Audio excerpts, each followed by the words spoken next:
Nous sommes ici au siège parisien de la section française d'Amnesty International. Amnesty, la plus ancienne des organisations non gouvernementales à défendre à l'échelle du monde l'essentiel, à savoir les droits humains, les droits de chacune et de chacun.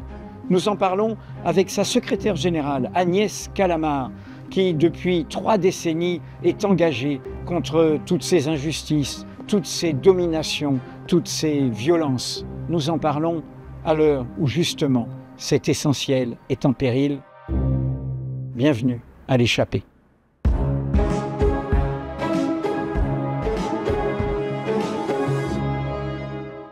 Bonjour Agnès Callamard, bienvenue Bonjour. à l'échappée. Merci. Vous êtes secrétaire générale d'Amnesty International. Nous sommes ici dans les locaux de la section française. Vous l'êtes depuis 2021, après avoir été 5 ans rapporteuse spéciale du Comité des droits de l'homme des Nations Unies sur les exécutions extrajudiciaires, sommaires ou arbitraires.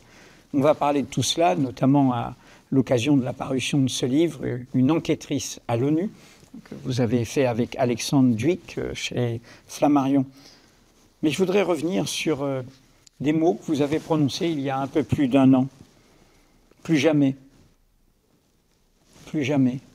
Pour les Juifs, pour les Palestiniens, pour les Rohingyas, pour les Rwandais, pour les Éthiopiens, pour les Soudanais, pour les Ukrainiens, pour toutes et tous. Ce plus jamais, vous le prononciez aux États-Unis face au double standard entre l'Ukraine, Gaza, la Palestine. Qu'est-ce que vous ajouteriez aujourd'hui, ou plus que jamais, ce plus jamais de 1948, de la Déclaration universelle des droits de l'homme, est en péril, de Trump à Poutine, en passant par Netanyahou, Orban, nos extrêmes droites européennes et tant d'autres, Oui. qui ne veulent plus de cette universalité des droits, qui veulent mettre tout ça à bas. Comment avoir de l'espoir encore ? L'espoir, on ne peut jamais le perdre. Par contre, ce que je voudrais quand même, le point sur lequel je veux insister, c'est que le problème, c'est que ce n'est pas seulement les Poutine, les Netanyahou et les Trump. Plus jamais je l'ai prononcé devant le secrétaire d'État américain de l'époque. Donc c'était sous l'administration de Joe Biden. Un démocrate. Un démocrate. Le problème, c'est que nous avons des représentants élus de démocratie ancienne qui sont prêts à rejeter le plus jamais pour des raisons liées à idéologiques, économiques, politiques, électorales, etc. Le problème, c'est que les valeurs ont été empoisonnées de l'intérieur et que nous avons beaucoup trop de soi-disant démocrates qui sont prêts à les rejeter pour quelconque raison. Donc bien sûr, Netanyahou et Trump, ce sont des super accélérateurs de ce à quoi nous devons faire face. Mais ils accélèrent quelque chose qui est déjà là. Et que ces démocrates et démocraties ont mis en place des dérives autoritaires que l'on retrouve partout. La question, c'est qui leur fait la courte échelle, qui n'a pas tenu la digue, Exactement. Qui n'a pas résisté. Exactement. C'est comme ça qu'ils rentrent. C'est la courte échelle que nous leur avons fait depuis au moins une dizaine d'années. Et l'année dernière et depuis les crimes du 7 octobre, cette courte échelle s'est soldée par un génocide à Gaza. Oui. Voilà. On va y revenir puisque Amnesty International a fait toute une enquête et a conclu. C'est un rapport du 5 décembre 2024 qui a été suivi par un rapport similaire de Human Rights Watch, une autre grande organisation internationale, et également Médecins sans frontières. Ces 3 ONG, toutes les 3, en décembre 2024, ont conclu au fait que des crimes génocidaires étaient en cours à Gaza. Mais en effet, sur cette digue, vous le disiez, qui n'a pas été tenue, ces principes qui n'ont pas été tenus, quand vous dites ce plus jamais, vous dites, j'ai compris à ce moment-là qu'en fait, l'attitude des États-Unis d'Amérique, et en ce sens, Trump n'est pas étranger à ces États-Unis d'Amérique d'avant. Elle prend racine avec cette guerre contre le terrorisme, cette guerre aveuglée, cette guerre de surréaction depuis le 11 septembre 2001. Et comprenons bien que la valeur de plus jamais, ça réside dans le fait qu'elle soit absolue. À partir du moment où c'est une valeur qui n'est plus absolue, c'est une valeur qui n'existe plus. Si elle est relative, si elle dépend des circonstances, voilà, des alliés. Exactement. Alors Amnesty International, puisqu'on est ici, il faut rappeler, parce que c'est trop peu su tellement c'est connu maintenant, Amnesty International, elle naît en 1961 d'un sursaut, et ce n'est pas indifférent à ce que vous venez de dire, puisqu'au fond, le sursaut concernait nous. Ce n'était pas la mise en cause de droits ailleurs, c'était des droits au Portugal. Il y avait une dictature. C'est un Britannique qui a cette réaction, un avocat. Il a recours à un autre, Sean McBride, qui a été longtemps un responsable d'Amnesty. Il a eu dans ce cadre le prix Nobel de la paix. Pas n'importe qui, puisque ça a été aussi quelqu'un qui a résisté à un colonialisme de chez nous, puisqu'il était irlandais. Il a même dirigé les actions militaires de l'IRA entre les deux guerres mondiales. Donc cet homme qui s'est ensuite converti à la bataille du droit avait d'abord résisté par les armes à l'injustice. Et donc Amnesty International est aujourd'hui... pourrait dire la plus ancienne à l'échelle internationale organisation non gouvernementale qui, au fond, entend prendre un drapeau que les États piétinent. C'est ça que ça veut dire. Ça veut dire qu'il faut que la société elle-même s'organise pour défendre nos droits. Oui, Amnesty, c'est le pouvoir du peuple.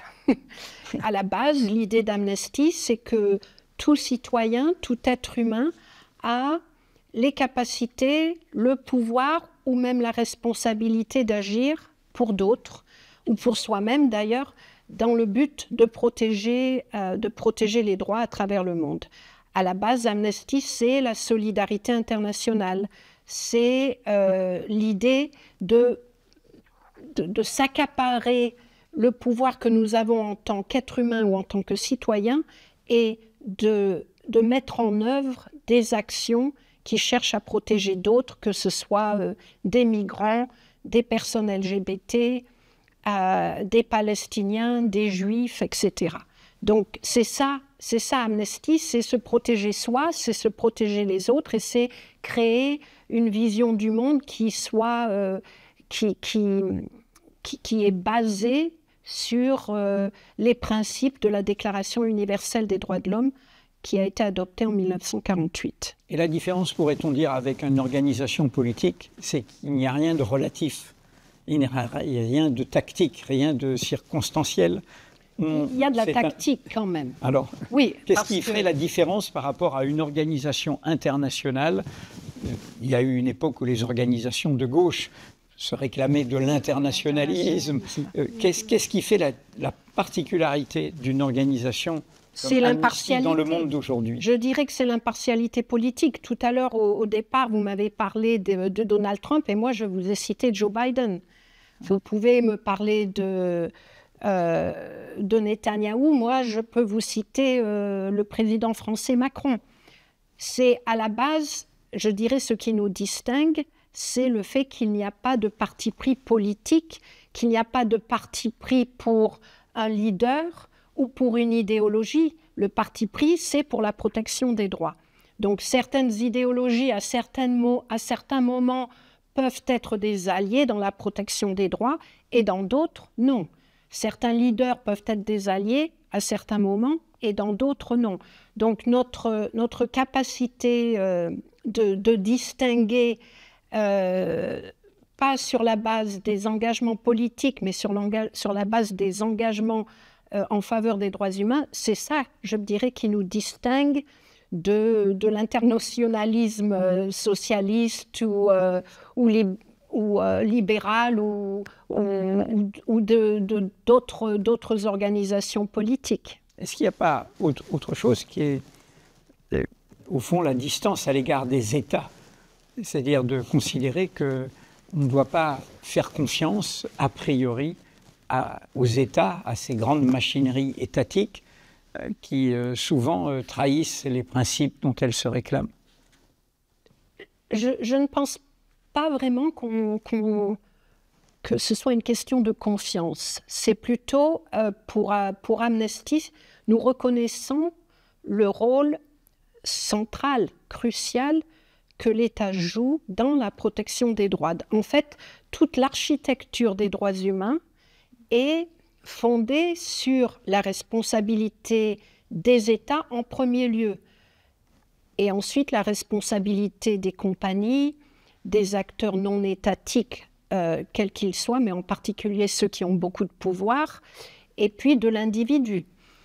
Mais au centre de cette architecture, c'est la responsabilité de l'État. Donc, c'est pas qu'on leur fait pas confiance, c'est que nous disons aux États, au vu de vos obligations internationales, sur la base du droit international, sur la base des conventions que vous avez ratifiées, il faut que vous mettiez en œuvre telle ou telle action, telle ou telle politique, telle ou telle, que vous adoptiez telle ou telle loi.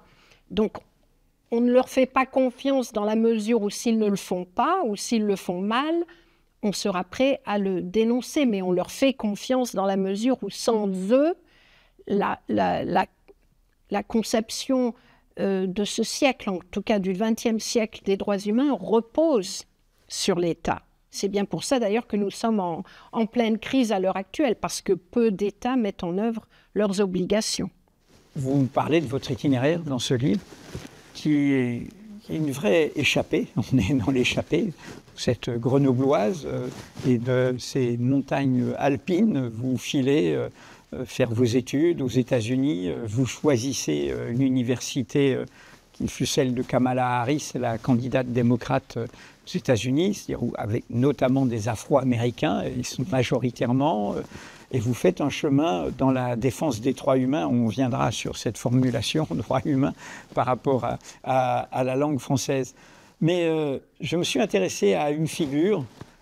Vous parlez de vos parents, vous parlez de votre mère institutrice, mais il y a cette figure dont on trouve la biographie dans ce qu'on appelle le Métron, du nom de son inventeur, le dictionnaire biographique du mouvement ouvrier et du mouvement social, Léon Saviou. 17 septembre 1899, 15 août 1944, cultivateur, résistant, membre de l'armée secrète. Il a aidé le maquis de Loisan et il a été dénoncé et exécuté par l'occupant nazi juste à la fin de la guerre. C'était votre grand-père. Oui. Merci d'avoir trouvé cette référence, ça me touche beaucoup. Oui, c'était mon grand-père, donc bien sûr, de toute évidence, je ne l'ai pas connu, mais j'ai grandi dans l'ombre de ce grand-père. Ou dans sa lumière. Ou dans sa lumière, voilà, oui, c'est vrai, dans sa lumière. Pour nous, pour ma famille, pour ma maman, c'était le rendez-vous annuel du 15 août où on allait tous. C'était pas triste, hein, c'était plutôt une fête. On allait célébrer tous ceux qui s'étaient battus, qui avaient perdu la vie. D'autres s'occupent de la Vierge et vous vous occupiez du grand-père. Oui, voilà. Alors vous savez, c'est très bizarre parce que pendant très longtemps, en tant que petite fille, je n'avais aucune idée que le 15 août était une fête religieuse. Pour les catholiques, oui. Voilà, aucune idée. Ça m'est tout à coup, quand je devais avoir 15 ou 16 ans, quelqu'un m'a dit, mais enfin le 15 août c'est religieux. J'ai dit, mais non, le 15 août c'est la guerre, c'est pour la libération. Donc voilà, oui, c'est une petite anecdote. Pourtant, j'avais eu une petite éducation religieuse, mais alors ça m'était passé au-dessus de la tête. Mais vous disiez que c'était un rendez-vous joyeux, c'est-à-dire c'était le legs de la résistance, voilà. C'est plutôt un legs de combat, d'espoir, exactement. De ne pas renoncer. Et les discours qui étaient tenus, qui sont toujours tenus d'ailleurs, c'est des discours de résistants. des discours de résistance, des discours d'espoir. On ne peut pas laisser tomber. Chaque année, quand j'y vais, les discours vont aussi être basés sur la situation actuelle et appeler les gens présents, y compris les jeunes, à continuer le combat, pas par les armes, mais en tout cas pas pour l'instant, mais à continuer le combat pour les valeurs. Donc oui, c'était une fête, on se retrouvait tous, il y avait toute la famille, on allait manger ensemble, on déposait des gerbes, ma maman revoyait des gens de son enfance, on écoutait la musique, le chant des partisans, on avait une petite larme, on a toujours la petite larme quand on l'écoute. Voilà, cette année, j'ai passé pas mal de temps avec le monsieur qui était allé couvrir le corps de mon grand-père. Il avait 7 ou 8 ans à l'époque et avec son papa qui était le meilleur ami de mon grand-père, ils ont entendu le son des mitraillettes et ils ont attendu 1 heure ou 2, puis après ils sont allés chercher les corps, ils ont trouvé les corps, il y en avait 2, il y avait celui de mon grand-père et celui de l'autre monsieur qui avait été exécuté, puis ils les ont recouverts de branches pour attendre ensuite d'aller pouvoir l'enterrer. Et c'est à l'endroit où on les a trouvés que l'on a mis maintenant qu'on vient célébrer le 15 août. Voilà. On va faire des cérémonies autour des Polonais. Parce qu'on ne sait pas que dans la résistance, il y avait des gens de partout. Des Espagnols. Des Espagnols, des Polonais. Donc là, on va faire... Là, l'association des Maquis de Loisan va organiser quelque chose pour tous les Polonais qui se sont battus pour la liberté et l'indépendance de la France. Un combat sans frontières. Vous avez employé ce mot avec ce souvenir exécution. Et votre notoriété, au-delà de tous vos engagements et de toutes celles et ceux que vous avez connus dans vos engagements, votre notoriété internationale est très liée à une exécution. Oui. Justement, l'exécution de Jamal Khashoggi, quelqu'un qui était au cœur des élites de l'Arabie saoudite et qui, avec les printemps arabes, a progressivement pris conscience et est parti en exil quand il a vu qu'il ne pouvait plus écrire dans son pays. Et comme vous le dites, c'était un acte de résistance. D'autres peuvent résister en restant. Lui, c'était aussi perdre tout, partir en exil. Et finalement, il a perdu sa vie puisqu'il a été assassiné. On va en parler au consulat d'Arabie saoudite en Turquie. Mais j'ai pensé beaucoup à notre entretien en pensant quand même que dans le moment que nous vivons, où il y a cette hydre à 2 têtes, et d'autres, j'en suis bien d'accord, Trump, Poutine, Russes et Américains vont discuter du sort d'un peuple, le peuple ukrainien, sans lui, sans lui demander son avis. Et où est-ce qu'ils le font ? Chez Mohamed Ben Salman, chez l'assassin, j'allais dire, de notre confrère Khashoggi, en Arabie saoudite. C'était comme un résumé du monde dans lequel nous sommes. Oui, exactement. Ça fait partie de tout ce qui s'est passé depuis, je dirais, depuis l'arrivée de Joe Biden. Donc, maintenant, ça fait 4 ans. Donc, il a été élu il y a 4 ans, un petit peu avant. Pendant les 6 premiers mois de son élection, Joe Biden a tenu la route par rapport à MBS et puis ensuite à l'Arabie saoudite. Et ensuite, il a fait un grand écart et a cherché à réhabiliter Mohamed Ben Salman au nom de la lutte pour l'Ukraine d'ailleurs, parce que c'était au nom de la crise énergétique que Joe Biden s'est tourné vers l'Arabie saoudite et vers Israël en juillet 2000. Face aux sanctions contre la Russie. Exactement, donc au fait qu'il y avait d'énormes... Le gaz, tout ça. Voilà, exactement. Donc tous les États occidentaux, l'Europe et les États-Unis en tête, se cherchaient désespérément de nouvelles sources d'énergie. Donc il a commencé à être réhabilité à ce moment-là de façon très forte, même si le président Macron avait pris les devants. Et puis ensuite, ça n'a fait que s'accélérer. Et avec l'élection de Donald Trump, qui a toujours été très proche de la royauté saoudienne, sa réhabilitation est totale. Donc, de toute façon, à l'heure actuelle, la mention de Jamal a perdu beaucoup du pouvoir qu'elle avait il y a encore 4 ou 5 ans. Et voilà, donc l'Arabie saoudite est au centre de la reconstruction d'un nouveau système international qui est basé sur la destruction de l'ancien. Et donc, les parties prenantes sont Donald Trump, Mohammed Ben Salman, Poutine, etc. Pas l'Ukraine. Bon, vous vous rappelez d'ailleurs que Donald Trump avait empêché la déclassification d'un document des services secrets américains. C'est une des choses que Joe Biden a fait comme je vous l'ai dit, les 6 prochains mois, les 6 premiers mois. Qui confirmait votre enquête. Absolument. Votre enquête comme rapporteur spécial. Oui. Alors, justement, votre enquête conclut, il y a 26 Saoudiens qui sont impliqués dans ce crime d'État, où ils venaient chercher un simple document pour pouvoir se marier avec sa compagne qu'il avait connue en Turquie. Et on l'avait dit de revenir. Et là, c'est une scène terrifiante de crime que vous racontez comme dans une série criminelle, puisque votre livre s'ouvre par le moment où, dans le château fort des services secrets turcs, vous écoutez, puisque ce consulat était sonorisé, consulat d'Istanbul. Était sous écoute. Sous écoute, oui, sonorisé, mais c'est la vieille formule policière pour dire qu'on met des sons. Voilà, c'est un l'argot de l'enquêteur qui parlait là, était sonorisé pour tout entendre.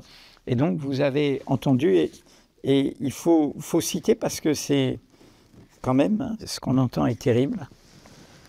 Est-ce que l'animal à sacrifier est arrivé? C'est le médecin légiste particulier qu'ils ont fait venir d'Arabie Saoudite pour le découper proprement. Et après, il y a la conversation avant qu'il soit étouffé. Et le même médecin, à un autre moment, dit « Il sera démembré, de toute façon, ça ne pose pas de problème. Est-ce que le tronc et les hanches tiendront dans un sac ?» Et puis tout cela, voilà. Et donc, vous avez fait cette enquête qui... Vous n'avez pas de preuves, vous dites, matérielles, que Ben Salman a donné l'ordre. Comment arrivez-vous à dire que c'est lui le responsable? Sur la base du droit international, dans la mesure où sa responsabilité découle de certains faits, même si je ne peux pas lui donner comme on dit en anglais, the smoking gun, l'arme dans ses propres mains. Fatal. Sur la base du droit international, il est très clair que les actions qui ont été commises ne sont pas celles d'éléments frondeurs du gouvernement ou de... C'est la chaîne de commandement. Exactement. Donc, les preuves que la chaîne de commandement était impliquée s'accumulent.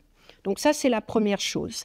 La deuxième chose, c'est la responsabilité individuelle de Mohammed Ben Salman. Celle-là, elle est liée, je dirais, à l'analyse sociologique du pouvoir en Arabie Saoudite. Il n'y a pas une seule personne qui a hésité une seconde quand je leur demande « Pensez-vous qu'il aurait pu être tué sans que Mohammed Ben Salman le sache ?» C'est une monarchie absolue. Pas une seule personne. Il sait même pas, les gens ne réfléchissaient même pas. Il y en a quelques-uns qui m'ont ri au nez. Mais j'ai posé cette question à pratiquement tout le monde, américain, saoudien, les experts en règle générale, des professeurs, etc. Il n'y a pas une seule personne qui a hésité. Pour tout le monde, ce crime n'aurait pas pu être commis sans que Mohammed Ben Salman le sache. Donc, entre cette analyse sociologique et l'analyse juridique qui démontre que le crime n'a pas été commis par des éléments frondeurs du service de sécurité, ça m'a permis d'aboutir à cette conclusion. C'est là où vous aviez fait une thèse avec votre terrain au Malawi, les réfugiés, la question des migrants. Vous aviez déjà travaillé à Amnesty à un moment auprès de Pierre Sané, qui a été un de vos prédécesseurs, qui est sénégalais. Mais quand on lit cet événement, qui n'est pas le seul, il y a 2 autres figures sur des morts et des crimes que vous documentez largement dans le livre. Au fond, il y a le côté de l'enquêtrice. Vous dites d'ailleurs à un moment que vous avez un point commun avec le journaliste d'investigation.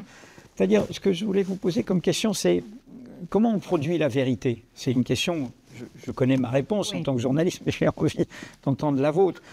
Par exemple, comment Amnesty, parce que ça a été un événement, et vu votre image internationale, les donateurs, c'est un risque fort de prix.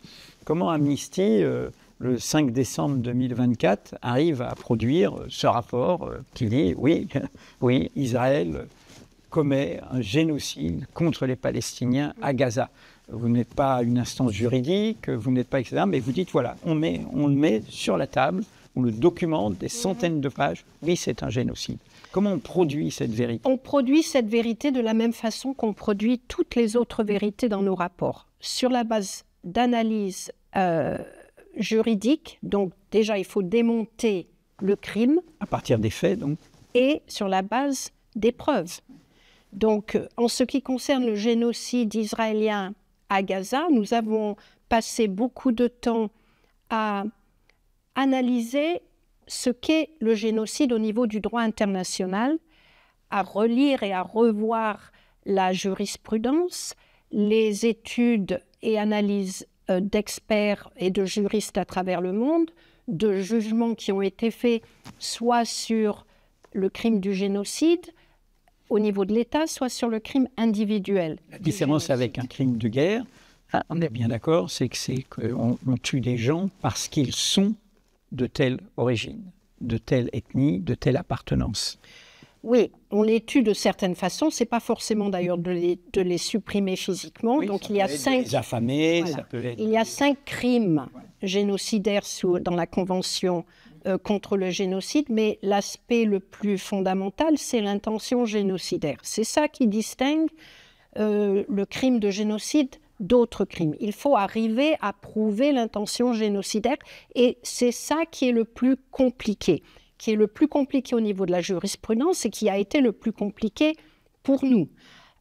Comment est-ce qu'on a prouvé le crime génocidaire? On l'a prouvé en démontrant que les actes génocidaires qui se sont accumulés depuis le mois d'octobre 2023 jusqu'à nos jours, jusqu'à aujourd'hui, que ces actes génocidaires ne peuvent pas être expliqués autrement que par l'intention de commettre le génocide. Il ne s'agit pas d'erreur, il ne s'agit pas d'objectifs militaires, il s'agit bien d'actes qui cherchent à faire disparaître un groupe, donc les Palestiniens de Gaza. On a démontré que les actes qui ont permis, qui font partie des pratiques militaires israéliennes, ce sont les bombardements ciblés des civils, ce sont les bombardements indiscriminés des civils, mais c'est surtout la mise en œuvre d'actions et de politiques qui cherchent à rendre invivable la vie, entre guillemets. Donc, qui cherchent à rendre invivable toute vie palestinienne à Gaza. Donc ça, on le fait par le contrôle de l'aide humanitaire, on le fait par la destruction des terres arables, on le fait par la destruction de tout le service d'eau potable, on le fait en détruisant les maisons, on le fait en détruisant toute possibilité de se nourrir, de boire, de vivre à Gaza. Et chacun de ces actes, nous les avons étudiés pour voir s'il pouvait y avoir d'autres raisons. Est-ce que raisonnablement on pourrait conclure que cet acte a été fait pour des objectifs militaires ou est-ce qu'il a été par erreur? Ça arrive. Bon, l'idée d'erreur, pour nous, on peut la comprendre pendant quelques jours, pendant même quelques semaines. Mais pendant 16 mois, on ne peut pas comprendre. Ce n'est pas possible de dire qu'il y a eu 16 mois d'erreurs journalières qui ont pris pour cible les Palestiniens.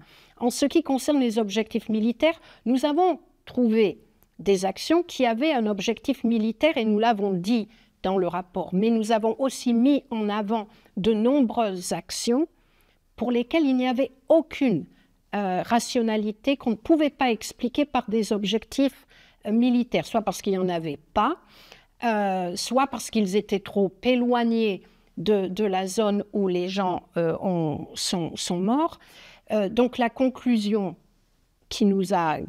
auquel nous avons été amenés, c'est que, au vu aussi des discours des autorités, en particulier du Premier ministre et d'autres personnes, au vu des discours et des vidéos des soldats sur le terrain, quand on a mis les deux ensemble, ces discours, ces actes, les preuves qu'il n'y avait pas d'objectif militaire, les preuves qu'on ne pouvait pas les expliquer par des erreurs, tout ça nous a amené à conclure qu'il y avait intention génocidaire.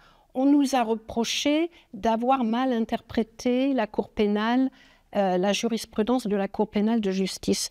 Permettez-moi d'insister sur le fait que la Cour pénale internationale de justice, la Cour internationale de justice... Et il y a la CIJ, voilà, la CIJ, voilà, la CIJ qui est originelle après la création de l'ONU et la Déclaration universelle des droits de l'homme, et la CPI qui est plus récente. Et l'autre différence, c'est que la Cour internationale de justice s'intéresse aux crimes de l'État. Et tous les États membres de l'ONU, normalement, sont redevables devant la CIJ, exactement, alors que certains ne reconnaissent pas la CPI. La CPI, exactement, qui s'occupe des crimes individuels.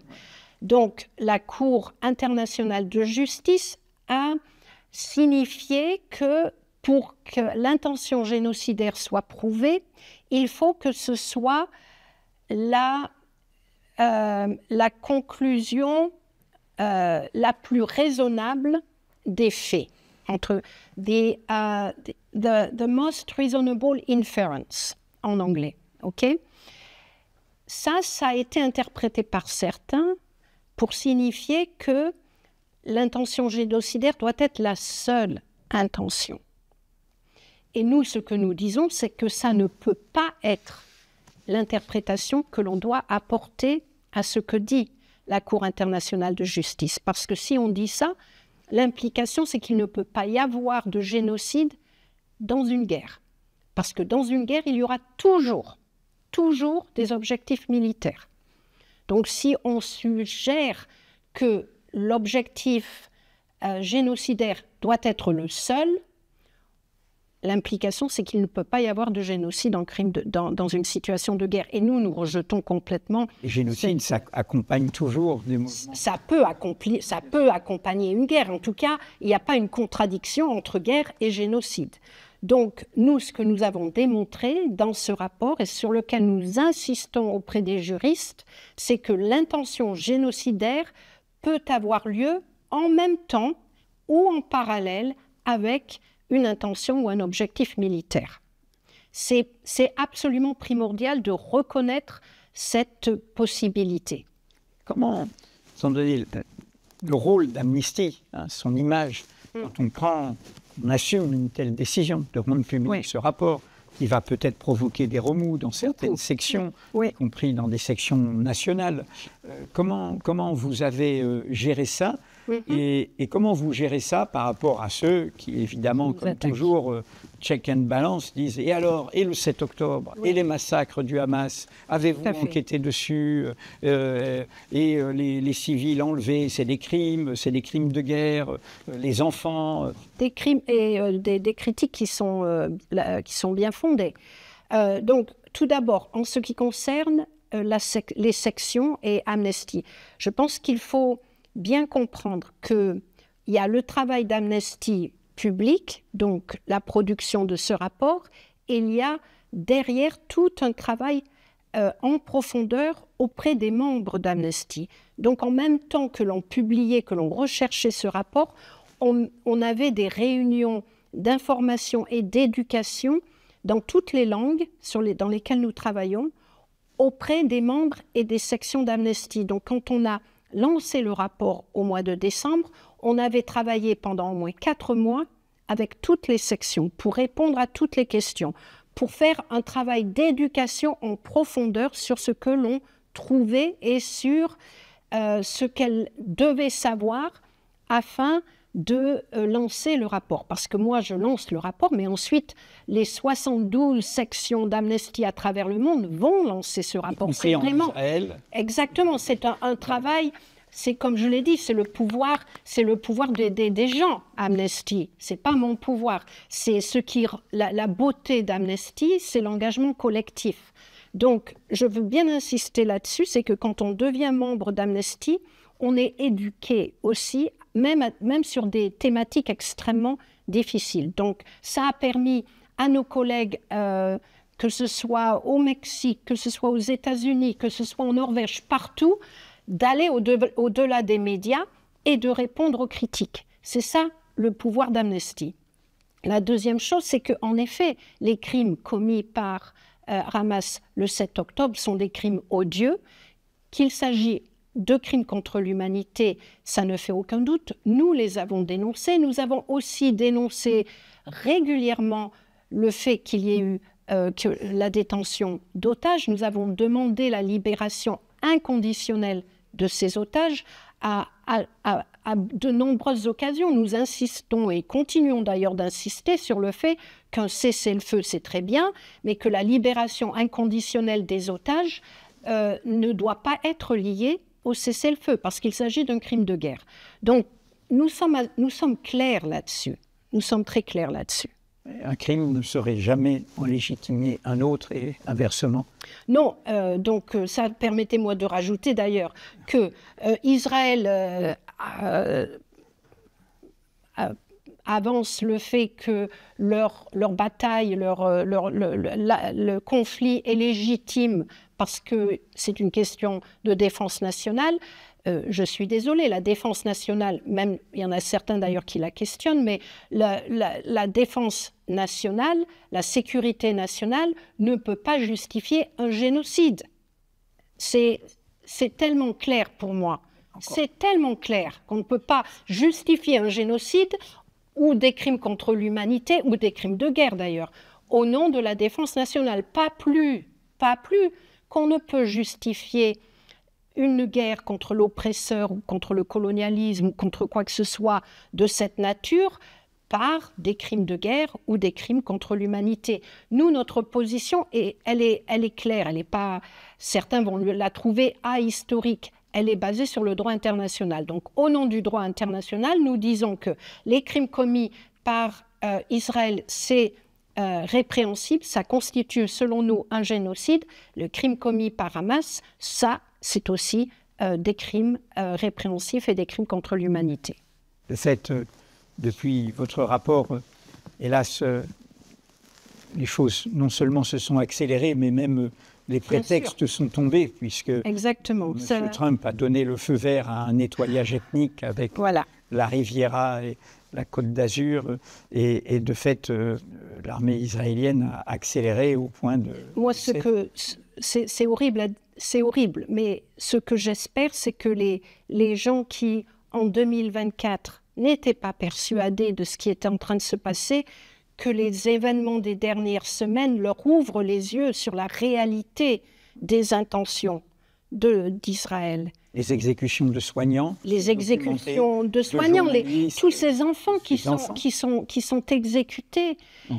Il y a tous ces témoignages de docteurs les balles qu'ils ont reçues. Voilà, exactement. Mais moi, je demande, s'il vous plaît, au lieu d'attaquer Amnesty ou d'autres, mais écoutez la parole de ceux qui ont été sur le terrain, écoutez les preuves, et ouvrez-vous l'esprit.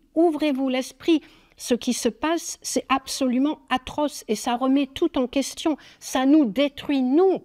ça nous détruit nous aussi en tant que société, de ne pas vouloir reconnaître les actes immondes qui sont en train de se passer, la destruction de tout un peuple, de ne pas vouloir le reconnaître ou de lui trouver des justifications, ça détruit l'ensemble du système même fragile qui a été mis en place après la Deuxième Guerre mondiale. Ça le détruit.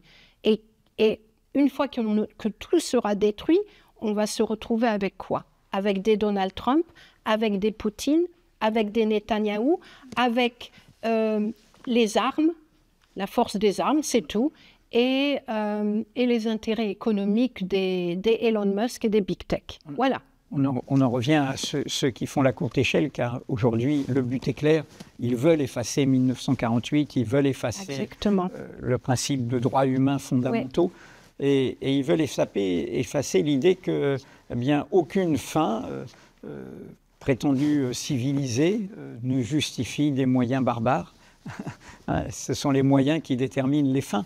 Et c'est ça le cœur de la proclamation de ces droits humains. Je reviens...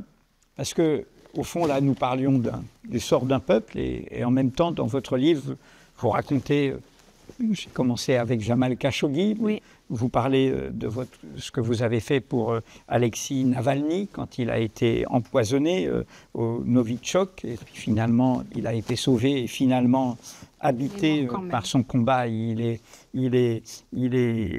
revenu, et il est mort...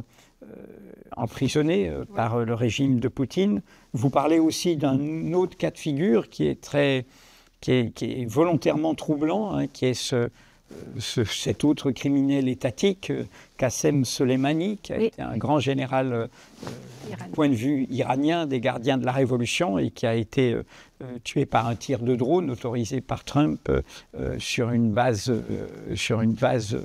à Bagdad, en Irak. Et là, vous posez, même s'il est lui aussi un criminel, vous posez le problème de ce monde où les États, tout d'un coup, via les drones, se donnent le droit de tuer. Et il y a quelques pages vertigineuses, je trouve, parce que les drones, c'est l'automatisme. Qui a donné l'ordre? Qui va-t-on juger? Est-ce qu'on va juger une machine, un logiciel? Bon, là, c'était très clair que c'était encore un drone qui était mis en œuvre par des êtres humains, et il y avait une décision au plus haut niveau de l'État. Ce que vous disiez, je vous interroge juste parce que vous soulignez bien combien là il y a un franchissement en termes de droit international, c'est-à-dire un État s'autorise à tuer un dirigeant d'un autre État dans un autre État, et au risque de provoquer d'autres réactions en chaîne. Il n'y a plus de règles. C'est la loi du Far West. C'est exactement ça. Donc, peut-être que vous ne vous rappelez plus, mais pendant cette période, au mois de janvier 2020, c'était 2020 il me semble, le monde vivait, on se demandait bien ce qui allait se passer. Est-ce que l'Iran allait rétorquer, et comment est-ce qu'ils allaient rétorquer? Ils ont rétorqué, d'ailleurs, ils ont attaqué quelques bases militaires américaines, mais selon toutes les personnes, les experts, c'était pas vraiment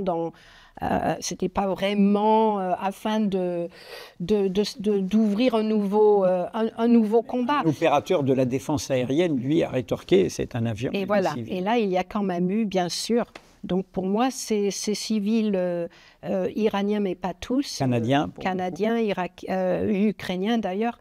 Et il allait à Kiev. Il allait à Kiev. Kiev, exactement. Il a été abattu directement, c'est très clair. Dans ce contexte. En lien avec l'état de grande panique, de grande peur, qui sévissait à l'époque dans toute la région. Ce qu'il faut aussi mettre en avant, c'est que le meurtre du général Soleimani, c'était une étape de plus dans la destruction du droit international, mais que ça faisait au moins depuis le 11 septembre qu'il y avait eu de nombreuses répétitions, dans la mesure où chaque fois que les Américains se sont attaqués à des soi-disant, entre guillemets, terroristes par le biais de drones, la plupart de ces attaques violent le droit international. Le CICR l'a dénoncé à de maintes reprises. Ça n'a jamais eu aucun impact. L'implication de ces attaques très fréquentes sur des leaders terroristes, entre guillemets, la stratégie de la décapitation du leadership, c'était de créer une guerre globale. Voilà. Ça n'impliquait pas tout le monde, mais l'implication de tout ça, c'était qu'il n'y avait plus de frontières, qu'il n'y avait plus d'États impliqués dans une guerre. C'était une guerre globale. D'ailleurs, c'était bien ça comme ce que ça s'appelait d'ailleurs. La guerre contre le terrorisme était globale. Ce que vous voulez dire quelque part, c'est que la guerre contre le terrorisme, d'une certaine manière, elle est en miroir du terrorisme international lui-même. C'est une bonne façon de le... Oui, en miroir... En miroir, oui, mais il faudrait quand même reconnaître que les États ont d'autres obligations que les groupes armés. Donc, d'utiliser les mêmes armes que les groupes armés qui consistent c'est là où s'effondrent les principes. Voilà, c'est là où s'effondrent les principes, exactement. D'autant plus, le plus important, c'est quand même d'ajouter que la décapitation stratégique n'a jamais donné lieu à de vrais débats parlementaires, démocratiques.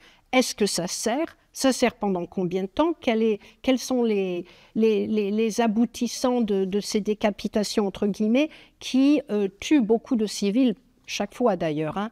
Donc ça aussi, c'est à mettre en avant. C'est qu'il n'y a pas eu vraiment de débat, que les démocraties occidentales n'ont pas été engagées dans ces pratiques que l'on a malheureusement vues pendant 20 ans. Il y a des pages très très fortes dans ce livre sur, au fond, et on le sent hein, dans votre énergie, par rapport à tout ce qui se défait, il faut arriver à défendre des principes, à tenir tous les bouts, hein, là où d'autres voudraient tout simplifier. Il y a 2 mots qui me sont venus à la lecture de ce récit, hein, qui mêle à la fois votre expérience personnelle et Amnesty. Et d'ailleurs, vous prenez soin de préciser que tout n'engage pas Amnesty, puisqu'il y a une grande organisation derrière.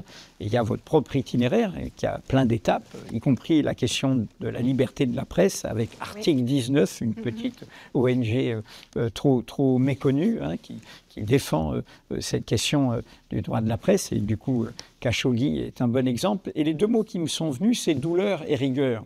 On vient d'en parler, il faut la rigueur de ces enquêtes, il faut qu'elles soient crédibles, il faut qu'elles soient inattaquables. Mais la douleur, et vous parlez de la question de l'empathie, la question de l'écoute des victimes. Vous parlez plusieurs fois des moments où vous pleurez, mais en revanche, quand vous êtes sur le terrain, on n'a pas le droit de pleurer, on n'a pas le droit, on doit retenir ses larmes. Voilà. Et je pense à ça, nous sommes ici à Amnesty, il y a une belle figure que nous avons connue qui a tellement donné sa vie à tout cela que cette douleur l'a emporté, puisqu'il a mis fin à ses jours, tellement il n'a plus supporté tout ce qu'il travaillait sur l'Afrique subsaharienne. Il s'agit de Gaëtan Moutot, il y a une plaque qui lui rend hommage ici. Et je voulais vous me parliez de ça, que vous parlez de comment l'humanitaire doit être protégé de lui-même aussi. Vous parlez de la bureaucratie, ça c'est à l'ONU, vous parlez des procédures. Je veux dire, comment ce sont des belles idées, mais derrière, il y a des organisations, il y a la réalité, il y a les rivalités, il y a les rapports de domination. Comment on travaille tout ça, comment on transforme tout ça? C'est difficile comme question. Je pense que toute organisation, même si je critique certains aspects de la bureaucratie onusienne, à partir du moment où on prend une certaine taille, il est impossible de ne pas avoir des procédures et des protocoles et des méthodes qui permettent à ce que l'individu soit soutenu, mais soit aussi quelque peu contrôlé. Voilà. Donc ça fait partie, je pense, de ce que l'on perd quand on rentre dans une grosse institution. La question qui devrait toujours nous, en tant que directrice, la question la plus importante, c'est comment ne pas étouffer l'esprit créatif, l'esprit d'initiative, l'esprit valeureux de l'individu. Comment faire en sorte que ces protocoles, ces méthodologies, voilà, qu'elles ne vont pas complètement noyer l'individu et la personne. Pour moi, c'est toujours, c'est cette tension qu'en tant que directeur, directrice, il nous faut résoudre. En plus, bien sûr, des responsabilités qu'on a en tant qu'employeur au niveau de la non-discrimination, du bien-être, de la sécurité, etc. Mais comment créer des structures qui permettent à cette individualité de surgir quand même, pas de la faire disparaître au nom du collectif. C'est ça, je pense, qui est à la base du leadership. Hein? Et de ce point de vue, il y a une question. Vous êtes une femme à la tête de... la première femme, je crois. Non, la deuxième. Non, il y a eu Irène Khan. Il y a Irène Khan, la deuxième. C'est Irène Khan qui a succédé justement à Pierre Sané. Voilà. À Pierre Sané. D'ailleurs, que vous aviez connu quand vous étiez dans vos fonctions aux Nations Unies avant.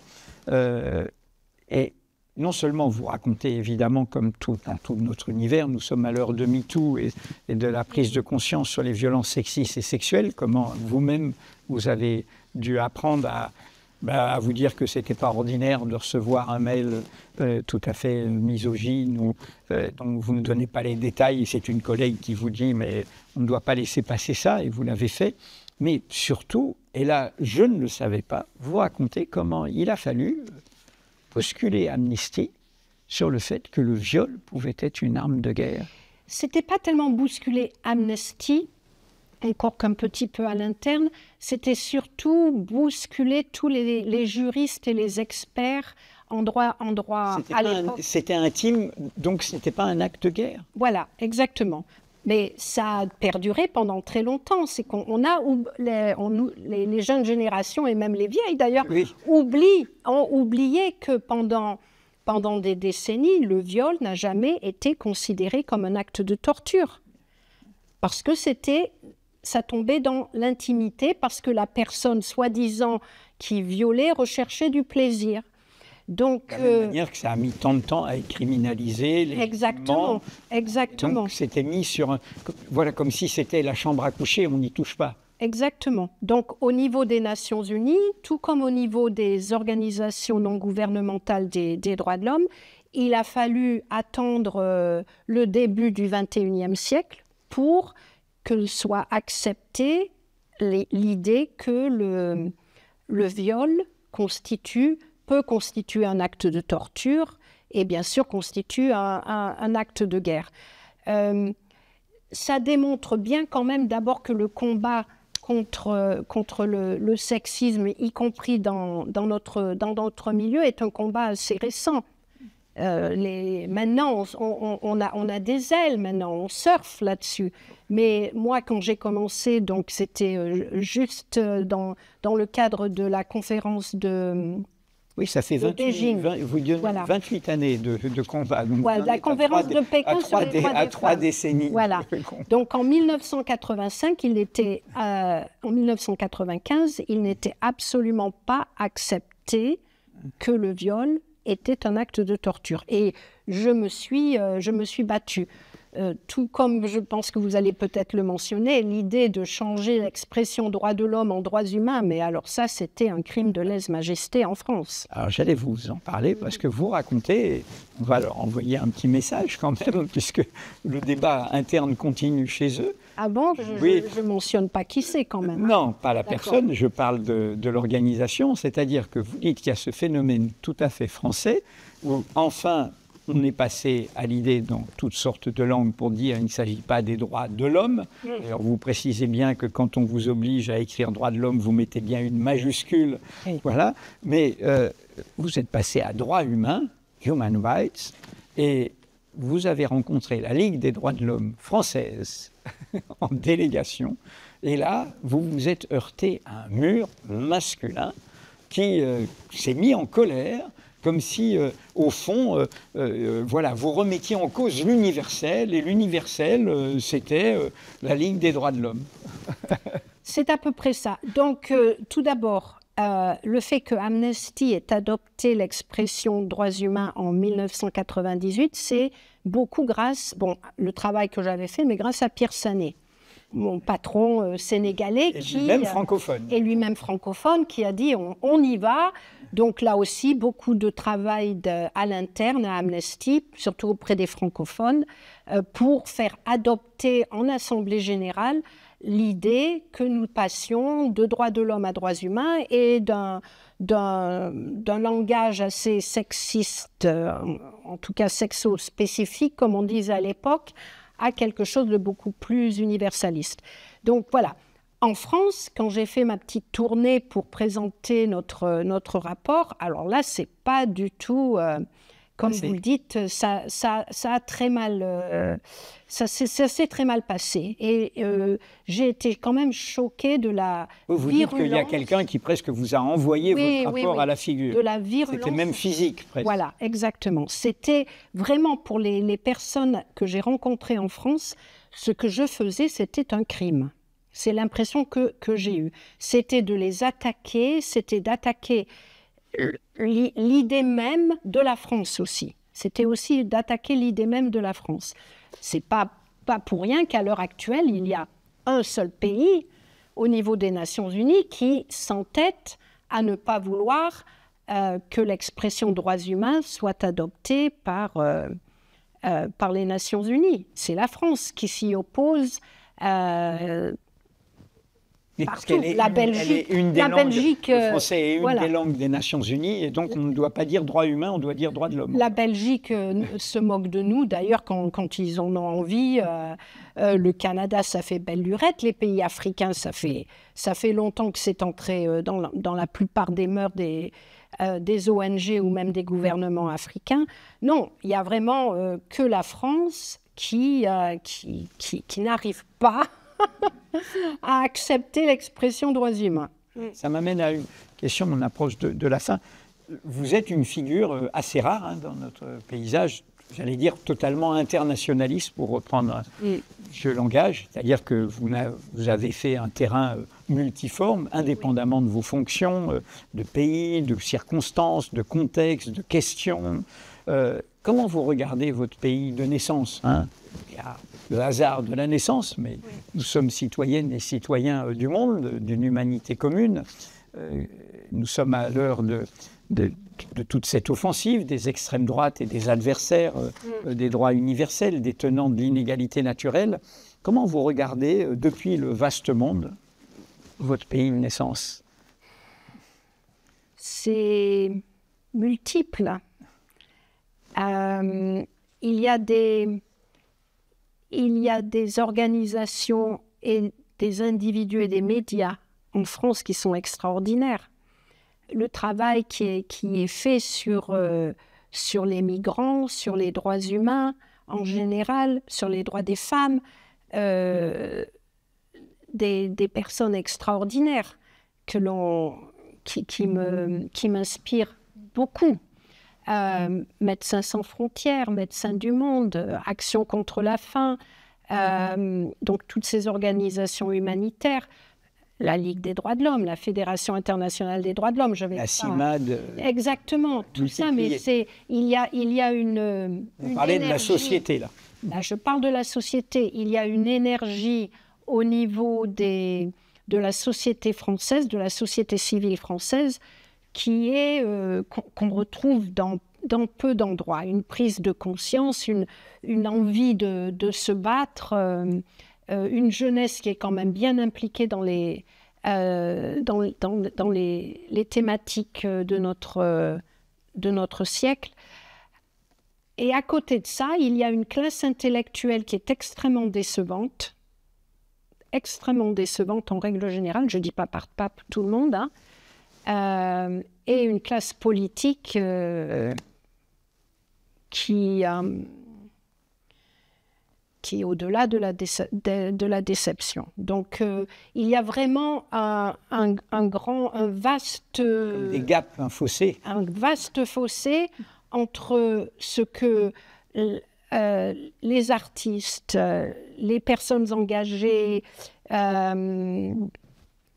certains écrivains, les médias, certains médias font, la société civile, et puis... la traduction dans le débat public, dans le débat médiatique, c'est extrêmement et dans le débat politique. Et donc ça c'est en part... Bon, c'est vrai que dans le cadre du conflit depuis le mois d'août, le mois de... Israélo-palestinien, voilà. Gaza. Donc là, moi je suis sidérée par l'absence de débats qui tiennent la route. C'est des insultes, ce sont des a priori, ce sont des prises de position idéologiques et un refus complet, total, de considérer les faits, d'écouter la voix des gens, d'écouter les voix des Israéliens aussi qui se battent en Israël.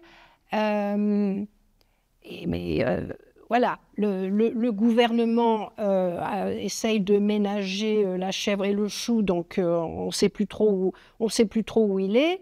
Et la classe intellectuelle, à part quelques exceptions, a vraiment complètement manqué. Non, c'est pas qu'elle c'est qu'elle ne semble pas comprendre la signification historique de ce qui est en train de se passer. Et de fait, le manquement à son rôle. Ça concerne aussi pas mal de médias. Bien sûr, il y a la liberté d'expression, bien sûr, il y a la liberté de parler. Moi, je suis tout à fait pour, hein. Je la célèbre même. Mais en France, à l'heure actuelle, il n'y a pas de débat public fondé sur des principes d'écoute, des principes empiriques, donc de données empiriques. Il n'y a pas, ça n'existe pas. Dès qu'on dit quelque chose, on se fait attaquer. Ce n'est pas que moi. D'ailleurs, moi, je ne suis pas tellement attaquée par rapport à d'autres. Donc, c'est triste que entre cette société civile française pleine d'énergie, d'ambition, de volonté, et je pense une compréhension innée de ce qui est bon et de ce qui est mal, en cause de notre histoire, il y a ça, et puis il y a toute cette classe privilégiée, je dirais, politico-intellectuelle, qui nous amène vers l'abysse par leur traitement de sujet, par leur petitesse, par leur incapacité de voir l'histoire, de voir ce qui est en train de se passer, d'en extraire les implications pour notre monde, et qui revivent un moment 1930. Mmh. Elles sont incapables de réaliser que nous sommes, à l'heure actuelle, dans une période 1930. Nous ne sommes pas en 1948.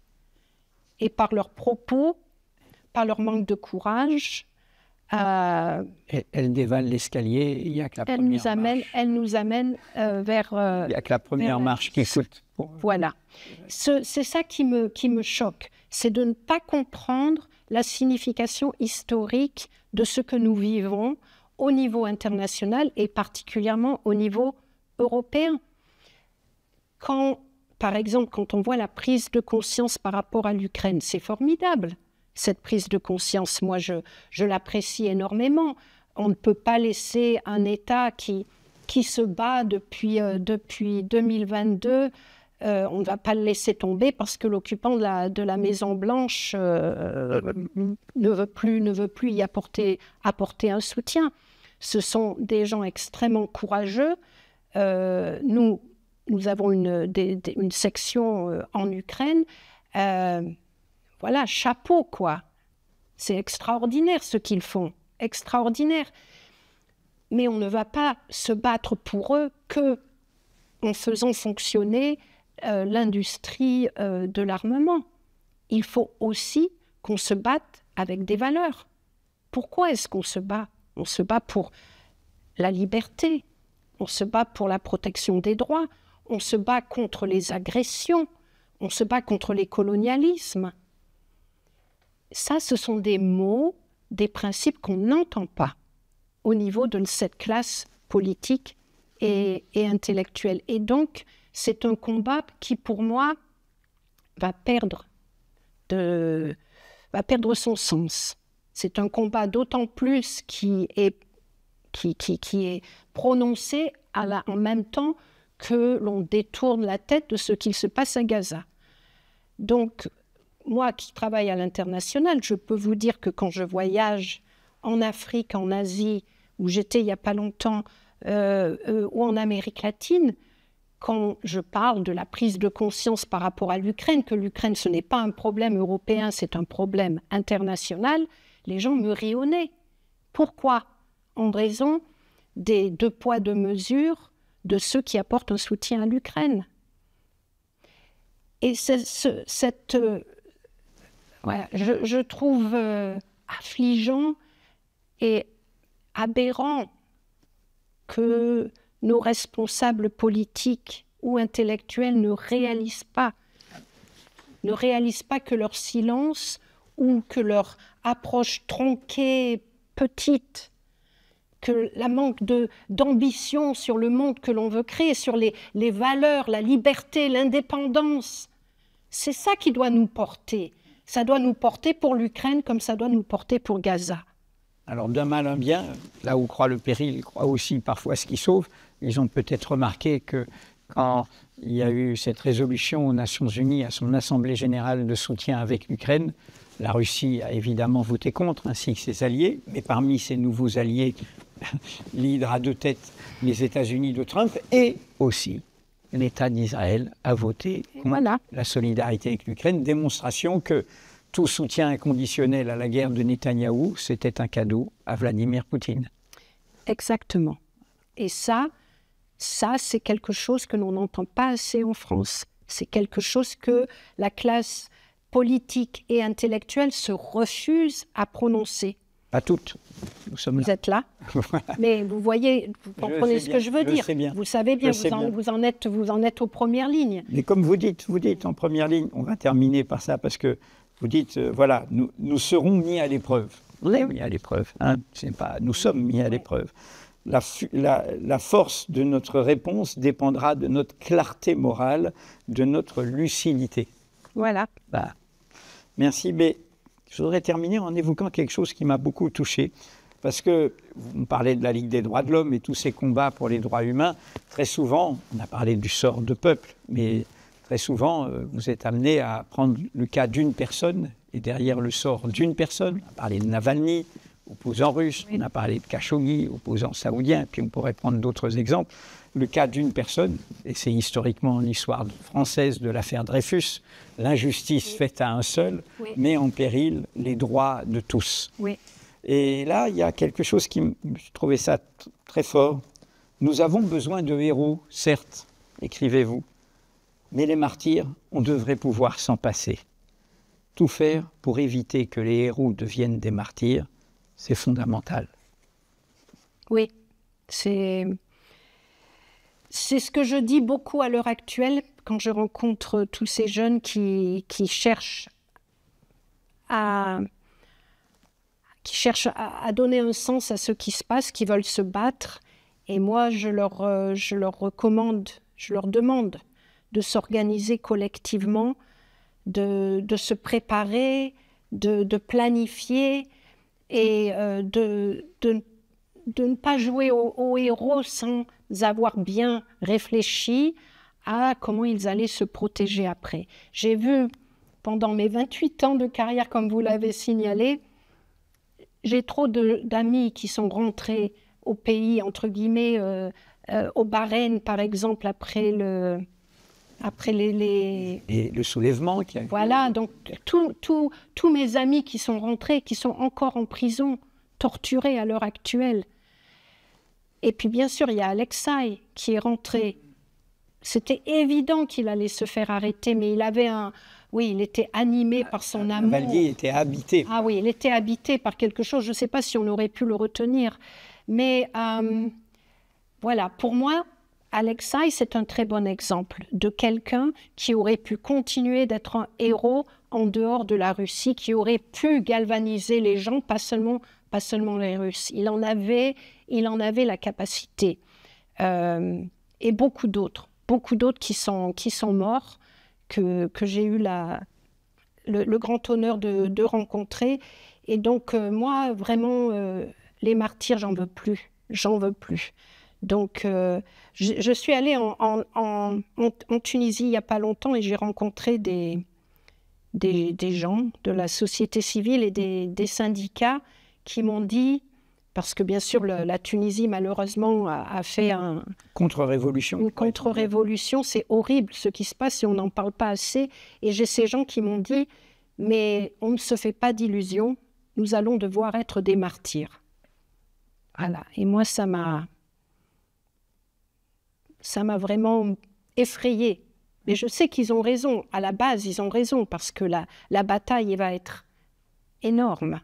Une révolution qui a commencé par un martyr volontaire, voilà, exactement. Le signal, le monsieur qui s'est immolé. Et là, je pense, c'est en train de bouillir un petit peu. Donc, moi, je ne peux pas arrêter tous les martyrs, bien sûr, mais j'espère qu'on pourra vraiment minimiser leur nombre. Voilà. Merci Agnès Calabin. Merci du fond du cœur. Merci beaucoup, Edoui. Ce fut un plaisir.